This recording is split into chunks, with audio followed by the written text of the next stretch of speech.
اچھا، ویسے جنوبی ایشیا میں شاید ہی کوئی ایسا شخص بھی ہو جس نے کشمیر کا ذکر نہ سنا ہو. یعنی نسلیں گزر گئیں لیکن مسئلہ کشمیر جہاں تھا وہیں کھڑا ہے. انفیکٹ کچھ لوگ تو یہ بھی کہتے ہیں کہ حالات بہتر ہونے کی جگہ مزید خراب ہو رہے ہیں. لیکن کشمیر کا مسئلہ آخر شروع کہاں سے ہوا اور یہاں تک کیسے پہنچا؟ کیا شروعات واقعی 1947 میں ہوئی یا بات اس سے بھی پرانی ہے؟ میرا نام عالیہ نازکی ہے اور ہم نے سوچا کہ انہی سوالوں کے جواب آپ کے لیے ایک سیریز میں جمع کرتے ہیں جو آپ ہمارے سوشل میڈیا پلیٹ فارمز پر جب چاہیں سن سکتے ہیں. یہ سیریز کشمیر کی تاریخ پر city university of Hong Kong میں associate professor doctor Fauzia Lone کے ان آرٹیکلز پر مبنی ہے جو انہوں نے BBC اردو کے لیے لکھے اور جو آپ ہماری ویب سائٹ پر پڑھ بھی سکتے ہیں.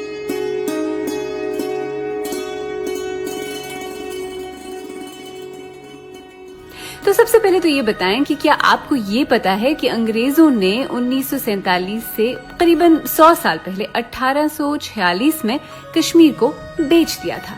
واقعی 1846 کی امرتسر سیل ڈیڈ کے تحت انگریزوں نے کشمیر کو ڈوگرا راجہ گلاب سنگھ کو فروخت کیا. کشمیر کن شرائط پر بکا اور اس کے کشمیریوں پر کیا اثرات پڑے، یہ سب سمجھنے کے لیے یہ جاننا اہم ہے کہ کشمیر کی تاریخ حملہ آوروں سے بھری ہوئی ہے. کشمیر کی تاریخ کو عام طور پر 4 ادوار میں تقسیم کیا جاتا ہے. ہندو راجاؤں کا قدیم دور، جس کی تفصیل کلہن پنڈت کی لکھی ہوئی قدیم کتاب راج ترنگنی میں ملتی ہے. کشمیری مسلمانوں کا دور، جنہیں سلاطین کشمیر کہا جاتا ہے. مغل دور، جسے شاہان مغلیہ کہا جاتا ہے. اور پٹھانوں کا دور، جسے شاہان درانی کہا جاتا ہے. ان میں سے تمام غیر کشمیری ادوار میں جو بات مشترک تھی وہ کشمیریوں پر ہونے والے مظالم اور ان کا استحصال ہے، جو کہ تاریخ کی کئی کتابوں میں درج ہے. ان مظالم اور استحصال کے باوجود 8ویں سے 14ویں صدی تک کشمیر کسی نہ کسی حد تک خود مختار اور خوشحال تھا. 14ویں صدی میں اسلام کشمیر پہنچا اور آبادی کا ایک بڑا حصہ مسلمان ہو گیا. مغلیہ سلطنت نے سن 1586 سے 1751 تک کشمیر پر حکومت کی. سن 1752 سے 54 کے دوران افغانستان کے احمد شاہ ابدالی نے مغلوں سے کشمیر کو حاصل کر کے کشمیر پر جابرانہ تسلط قائم کیا. کشمیر میں افغان دورانی دور سن 1819 تک چلا، جب پنجاب کے مہاراجہ رنجیت سنگھ کی قیادت میں سکھوں نے شوپین کی جنگ میں افغان گورنر کو شکست دی. سن 1822 میں رنجیت سنگھ نے ہندو ڈوگرا برادری سے تعلق رکھنے والے گلاب سنگھ کو ان کی خدمات کے عوض جموں کا راجہ بنا دیا. گلاب سنگھ نے اس میں راجوری، پونچھ، بدروا اور کشتوار کا اضافہ کیا. سن 1839 میں رنجیت سنگھ کی وفات کے بعد گلاب سنگھ کا مقام مزید نمایاں ہو گیا. سن 1845 میں برطانیہ نے یہ کہہ کر سکھوں کے ساتھ جنگ چھیڑ دی کہ مہاراجہ وقت نے مہاراجہ رنجیت سنگھ کے ساتھ 1809 میں طے پانے والے معاہدے امرتسر کی خلاف ورزی کی ہے، جس کے ذریعے سکھ سلطنت کی مشرقی سرحدیں طے ہونی تھیں. سکھ مہاراجہ جنگ ہار گئے اور 9 مارچ 1846 کے معاہدے لاہور کے تحت طے ہونے والے جرمانے کو ادا نہ کر پائے، جس کے بعد انہیں کشمیر سمیت دیگر زمینیں بھی ایسٹ انڈیا کمپنی کے نام کرنا پڑی. یعنی اب کشمیر ایسٹ انڈیا کمپنی کی ملکیت بن گیا. سکھوں کے خلاف جنگ میں گلاب سنگھ نے ایسٹ انڈیا کمپنی کی کافی مدد کی اور اس کے بدلے میں ایسٹ انڈیا کمپنی نے گلاب سنگھ کو راجہ سے مہاراجہ بنا دیا. اور 1846 کے معاہدے امرتسر، جسے ٹریٹی آف امرتسر بھی کہا جاتا ہے، اس کے تحت تقریباً 75 لاکھ روپے میں یعنی لگ بھگ 1 لاکھ پاؤنڈ میں انہیں کشمیر بیچ دیا. تو 1846 کا معاہدہ امرتسر آخر تھا کیا؟ 1846 کے معاہدے امرتسر پر، جسے سیل ڈیڈ بھی کہا جاتا ہے، 16 مارچ 1846 کو دستخط کیے گئے.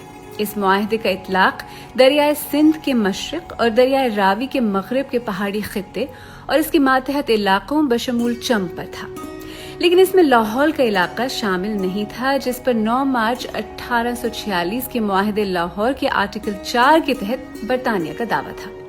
گلاب سنگھ کو دیے جانے والے اس سارے خطے کی مشرقی سرحدوں کا تعین کرنے کے لیے دونوں اطراف کے ارکان پر مشتمل ایک ٹیم کو سروے کا ذمہ دیا جانا تھا. سرحدوں میں کسی بھی طرح کی تبدیلی کے لیے برطانوی حکام کی رضامندی لازمی تھی اور مہاراجہ اور ہمسایہ ریاستوں کے درمیان کسی بھی طرح کا جھگڑا بھی برطانوی حکام نے ہی طے کرنا تھا. معاہدے کے تحت مہاراجہ اور ان کے وارثوں کی فوجیں پہاڑوں کے اندر یا اسے متصل علاقوں میں ضرورت پڑنے پر برطانوی فوجیوں کا ساتھ دینے کی پابند تھیں۔ ایک شق یہ بھی تھی کہ مہاراجہ برطانوی حکومت کی رضامندی کے بغیر کسی بھی برطانوی، یورپی یا امریکی شخص کو اپنی خدمت میں نہیں رکھیں گے۔ برطانوی حکومت نے عہد کیا کہ وہ ان کے علاقوں کی حفاظت کرنے میں مہاراجہ گلاب سنگھ کی مدد کریں گے۔ برطانوی برتری کا اعتراف کرتے ہوئے مہاراجہ گلاب سنگھ نے ہر سال برطانوی حکومت کو ایک گھوڑا، منظور شدہ شال بنانے والی نسل کے 12 بکرے یعنی 6 نر اور 6 مادہ اور پشمینہ شالوں کے 3 جوڑے دینے کا عہد کیا۔ سن 1846 کا معاہدہ امرتسر ہندوستان کی دیگر خود مختار شاہی ریاستوں یا رجواڑوں کے ساتھ کیے جانے والے معاہدوں سے بہت مختلف تھا، کیونکہ اس میں ایک برطانوی ریزیڈنٹ کی تعیناتی کے بارے میں کوئی شق نہیں تھی۔ معاہدہ امرتسر پر اس وقت بھی سخت تنقید ہوئی، اس وجہ سے بھی کہ وہ 75 لاکھ جس کے عوض کشمیر گلاب سنگھ کو ملا، اس کی وصولی کے لیے عام کشمیریوں پر بہت بھاری ٹیکس لگایا گیا۔ خود برطانیہ میں اس پر تنقید ہوئی اور یہ کہا گیا کہ کشمیریوں کو بیچ کر مہاراجہ کا غلام بنا دیا گیا ہے۔ رابرٹ تھارپ نے، جو کہ ہندوستان میں برطانوی فوج کے ایک افسر تھے، لکھا کہ یہ اتنی بڑی ناانصافی ہے کہ اس سے جدید تہذیب کی روح کی نفی ہوتی ہے اور اس مذہب کے ہر اصول کے بالکل الٹ ہے جس کے پیروکار ہونے کا ہم دعویٰ کرتے ہیں۔ ڈاکٹر ایمسلی ایک مشنری ڈاکٹر تھے اور ان کا تعلق اسکاٹ لینڈ سے تھا۔ انہوں نے کشمیر میں بہت وقت گزارا۔ انہوں نے لکھا کہ لوگوں کا شرمناک استحصال ہم انگریزوں کے لیے شرمناک ہے، کیونکہ ہم نے اس ملک کو اس کے موجودہ ظالم حکمرانوں کو بیچ دیا، ہزاروں جیتے جاگتے انسانوں کے ساتھ جنہیں ہم نے دائمی غلام بنا دیا۔ معاہدہ امرتسر کشمیر میں ڈوگرا حکومت مضبوط کرنے کی طرف پہلا قدم تھا۔ اس طرح جموں کشمیر کی نئی ریاست برطانوی سامراج کے ہندوستان میں ایک خود مختار شاہی ریاست کے طور پر شامل ہو گئی۔ اس معاہدے سے کشمیری عوام اور کشمیر کی جدید تاریخ پر کیا اثرات مرتب ہوئے، ان کا ذکر اس پوڈ کاسٹ سیریز کی اگلی قسط میں ضرور سنیے گا۔